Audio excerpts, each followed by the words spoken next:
Olá, alunos! Voltamos para mais uma aula sobre o nosso LibreOffice Writer 4.4 e ainda falando sobre recursos do menu tabela. Agora o recurso que nós vamos discutir, ele aparece tanto no menu tabela como no menu ferramentas, que é o que chamamos de classificar, que permite a classificação crescente ou decrescente dos dados de parágrafos ou de tabelas. Observa comigo. Primeiro eu vou selecionar essa minha tabela, que tem duas colunas, e percebe que nessa minha tabela que tem duas colunas, a primeira coluna tem valores numéricos, 3, 2, 9, 10 e 2, e a segunda coluna apresenta valores textuais, teste, curso, aulas, mouse e giz. O importante aqui é entender que essa minha tabela não apresenta classificação crescente ou decrescente pela coluna 1 e também não apresenta classificação crescente ou decrescente pela coluna 2. Como é que nós sabemos disso? Bem, a primeira coluna tem 3, 2, 9, 10 e 2. Se fosse classificação crescente, como é número, numa classificação crescente numérica, nós teríamos que ter do menor para o maior.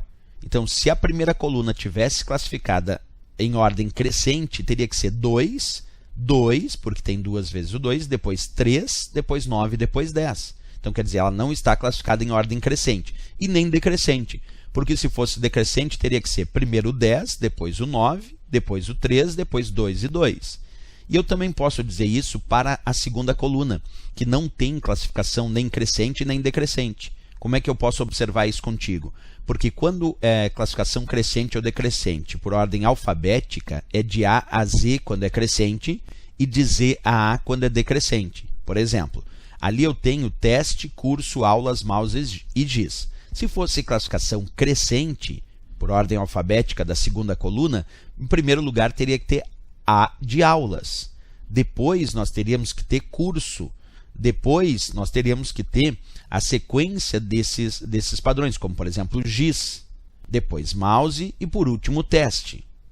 Então é isso, teria que ter, se fosse crescente pela coluna 2, teria que ser primeiro aulas, depois curso, depois giz, depois mouse e depois teste. E se fosse decrescente, aí teria que ser a ordem alfabética de Z a A, teria que ser primeiro teste, depois mouse, depois giz, depois curso e depois aulas. Bem, mas isso não é o que está acontecendo então na minha tabela. Eu vou selecionar ela e se eu entrar no menu tabela, eu encontro a opção classificar. Essa opção classificar que tu está observando aí no menu tabela, ela também é encontrada através do menu ferramentas, que lá nós também encontramos a opção classificar. Então tu pode sugerir selecionar a tabela, clicar no menu tabela e escolher a opção classificar, ou selecionar a tabela, clicar no menu ferramentas e também escolher a opção classificar. Vamos fazer pelo menu tabela. Acompanha passo a passo. Então eu clico no menu tabela, escolho a opção classificar e ele exibe uma caixa de diálogo me permitindo escolher até 3 critérios de classificação, que podem ser em ordem crescente ou decrescente. À medida que eu escolho mais de um critério de classificação, o próximo critério vai sendo utilizado como um critério de desempate para os itens que se repetem no critério anterior. Por exemplo, eu vou escolher aqui a classificação pela coluna 1, numérico, porque eu tenho números na coluna 1, crescente. Depois eu vou escolher classificação pela coluna 2, então vou escolher uma segunda chave de classificação. Pela coluna 2, alfanumérico, porque é texto, e aí eu vou pedir decrescente. Então o meu primeiro critério de classificação é numérico crescente para a coluna 1, e o segundo critério de classificação é alfanumérico decrescente para a coluna 2. Isso alfanumérico porque lá eu tenho texto. Vamos confirmar. Observa como ficou. 2, 2, 3, 9 e 10. Quer dizer, ficou de fato classificado em ordem crescente pela coluna 1, como eu pedi. Crescente do menor para o maior. 2, 2, 3, 9 e 10.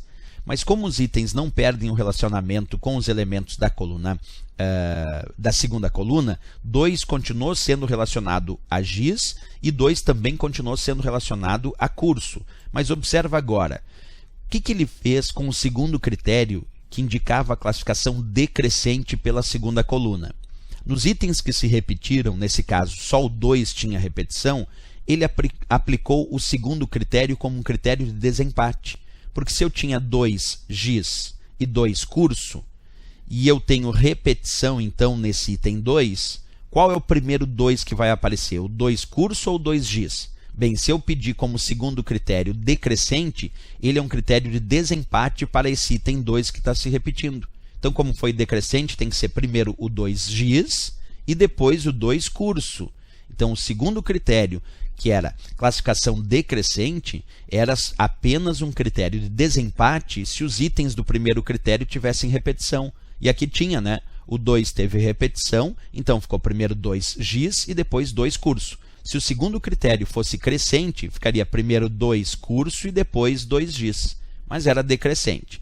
Aí os itens que não se repetiram, ele só acompanhou o relacionamento, isto é, o código 3 continuou sendo teste, o código 9 continuou sendo aulas e o código 10 continuou sendo mouse, como nós havíamos na tabela anterior. Então esse é o nosso recurso classificar, que nós temos tanto dentro do menu tabela como dentro do menu ferramentas. E quando tu escolhe, tu pode definir quais são os critérios de classificação. Clica no menu tabela classificar e escolhe então quais são os critérios de classificação, podendo escolher até 3 chaves, 3 critérios de classificação, sejam eles crescentes ou decrescentes, e ainda por ordem numérica ou ordem alfanumérica, quando nós temos textos indicados. Certo, pessoal? Esse é o comando classificar do menu tabela e do nosso menu ferramentas. Até o nosso próximo vídeo. Bons estudos!